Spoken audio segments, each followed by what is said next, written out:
अस्सलाम वालेकुम दोस्तों। आज की इस वीडियो में मैं आपको गाइड करूंगा कि वर्चुअल असिस्टेंट क्या-क्या काम करता है और वर्चुअल असिस्टेंट कैसे है। वर्चुअल असिस्टेंट एक बहुत बड़ी स्किल है, आजकल मार्केट में इन भी है और ये होता है कि घर में बैठ के घर से रिमोट एरिया से यानी कि काम करना। एक होता है फिज़िकल असिस्टेंट, जो यानी कि फिज़िकली वहाँ पे प्रेज़ेंट होता है एक ऑफ़िस में, एक दफ़्तर में और वहाँ पे बैठ के कोई काम करता है फिज़िकली। और एक होता है वर्चुअल असिस्टेंट यानी कि ऑनलाइन वर्क करता है जो, उसके ज़िम्मे कोई सा भी टास्क हो सकता है। ये टास्क मैंने लिखे हुए हैं कुछ, इसमें से भी कोई हो सकता है, इसके अलावा भी कोई हो सकता है। जो भी ओनर उसका होगा वो उसके ज़िम्मे टास्क लगाएगा, फ़ंक्शन लगाएगा तो वो परफ़ॉर्म करेगा। मेन फ़ंक्शन इसी में से होते हैं जो मैंने लिस्ट किए हुए हैं। तो ये कैसे होते हैं, ये कैसे करने होता है, ये फिर मैं आपको गाइड करूँगा इस बारे में। तो मेजर फ़ंक्शन मैं आपको ये बता देता हूँ कि वर्चुअल असिस्टेंट जो होता है उसको किस लिए हायर किया जाता है। एक तो ये कि उसके ज़िम्मे ये लगाया जा सकता है कि वो कीवर्ड रिसर्च करके दे, कि कोई भी कंपनी का ओनर उसको हायर करता है, बॉस उसको हायर करता है तो वो कहता है कि मुझे कीवर्ड रिसर्च करके दे। किसी भी प्रोडक्ट के बारे में भी कीवर्ड रिसर्च कर सकता है, का कह सकता है। किसी बिज़नेस के बारे में भी कह सकता है। फॉर एग्ज़ाम्पल उसका कोई अगर मेडिकल का बिज़नेस करना चाहता है, मेडिसिन के बारे में कि कौन-सी मेडिसिन ज़्यादा इन है, या वो मोबाइल के बारे में भी सर्च करवा सकता है या होटलिंग के बारे में।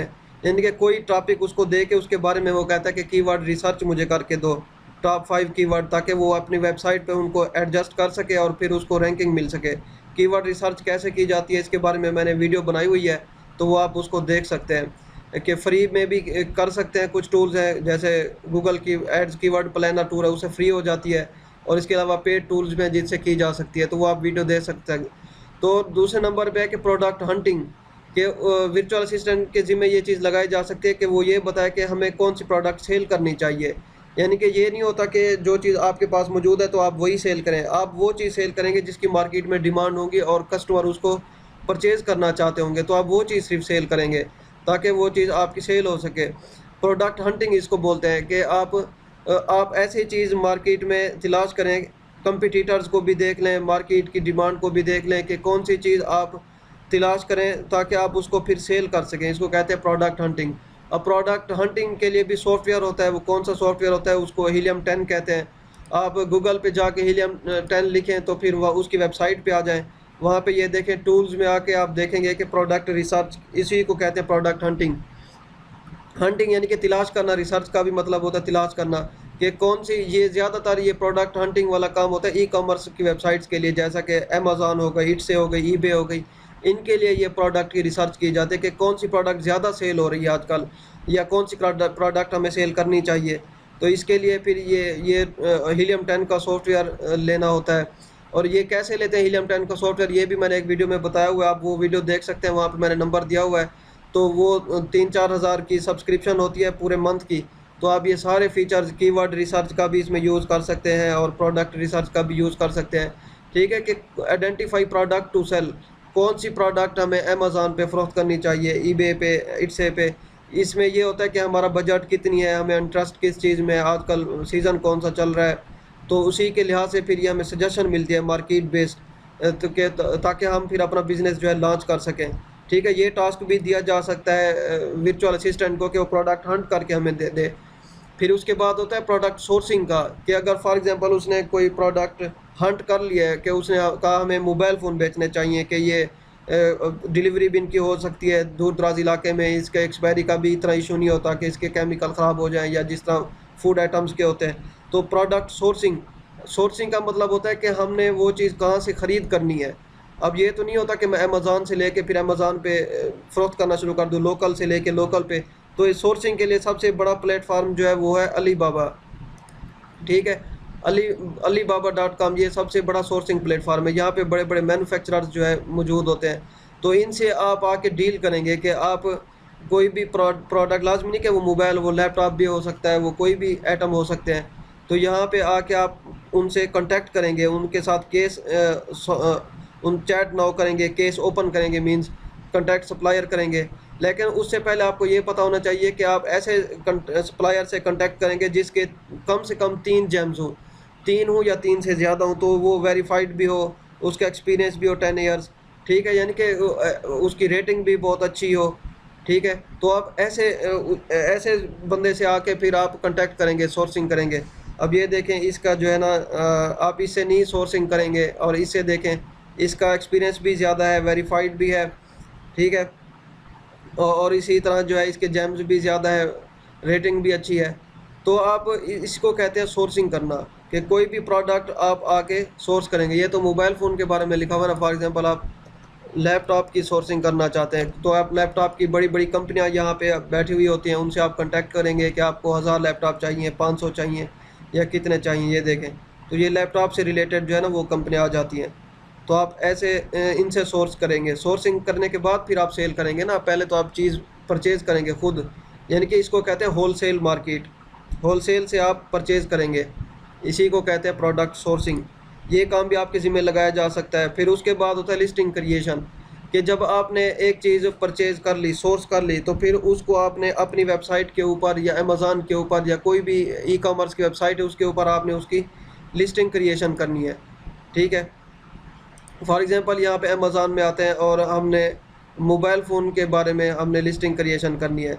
तो ये हम मोबाइल फ़ोन के बारे में कैसे लिस्ट क्रिएट करेंगे? फॉर एग्ज़ाम्पल इसके ऊपर मैं क्लिक करता हूँ कि लिस्ट हम क्रिएट करेंगे कि ये आइटम की डिस्क्रिप्शन क्या है, इसके बुलेट पॉइंट क्या है, इसका टाइटल क्या है, यानी कि आई कैचिंग जो होगी वो, और इस तरह होगी कि वो उसकी ऑर्गेनिक रीच भी हो और जो क्लाइंट आके कस्टमर आके उसको रीड करेगा उसको समझ भी आ जाए कि ये किस चीज़ के बारे में ये टाइटल लिखा हुआ है, उसकी पिक्चर भी साथ में डिफरेंट मौजूद हो, ठीक है। और फिर ये देखें कि उसकी डिस्क्रिप्शन में बुलेट पॉइंट्स बने हुए हों ताकि इजी टू रीड इजीली हो, और उसके मेन फीचर्स, मेन पॉइंट जो है कि उसकी ब्रांड कौन सा है, मॉडल कौन सा है, इसकी कैटेगरी कौन सी है, ये सारी चीज़ें उसमें मौजूद होनी चाहिए। कलर वेरिएशंस क्या है, तो इसको कहते हैं लिस्टिंग क्रिएशन। ये काम भी आपको दिया जा सकता है कि आपने प्रोडक्ट कोई सोर्स कर ली है, आप लिस्टिंग क्रिएशन करके दें ताकि वो उसको सेल करने में आसानी हो अपनी प्रोडक्ट को। लिस्टिंग क्रिएशन के अलावा फिर होते हैं इन्वेंट्री मैनेजमेंट। इन्वेंट्री मैनेजमेंट होती है कि आपने जब प्रोडक्ट सोर्स कर लिया है तो आपने इन्वेंट्री को भी मैनेज करना है, कि आपने 1000 वहाँ से परचेज़ की थी अलीबाबा एक्सप्रेस से, लेकिन अब यहाँ से आपने आके कोई डील लगा ली और वो अमेज़न पे बहुत जल्दी सेल हो गई, तो आपको नया माल आने में अब 3 महीने लगेंगे। तो फिर आपके कस्टमर वेट करते रहेंगे तो वो इधर उधर हो जाएंगे, ज़ाहिर सी बात है, वेट कौन करेगा। तो आपने इन्वेंट्री मैनेजमेंट करके रखनी होती है कि आपके पास इतनी प्रोडक्ट्स जो है मौजूद हैं आपके पास, और वो इतना अरसे के लिए आपके पास रखी हुई हैं और इतने में आपने और मंगवा लेनी चाहिए आपको। तो इसको कहते हैं इन्वेंट्री मैनेजमेंट, ठीक है। और इसके अलावा पीपीसी भी आपसे काम कराया जा सकता है। पे पर क्लिक के बारे में भी आपसे काम कराया जा सकता है। इसको कहते हैं एडवर्टीज़मेंट, ठीक है। एडवर्टाइजमेंट के बारे में भी आपको पता होना चाहिए कि आपने एडवर्टाइजमेंट जो है अमेज़न के ऊपर एडवर्टाइजमेंट कैसे करनी होती है, ठीक है। तो इसी तरह आपको एडवर्टाइजमेंट के बारे में आइडिया होगा तभी आप उसकी एडवर्टाइजमेंट कैंपेन को रन कर सकेंगे ना, कि सोशल मीडिया पर कैसे करनी है हमने।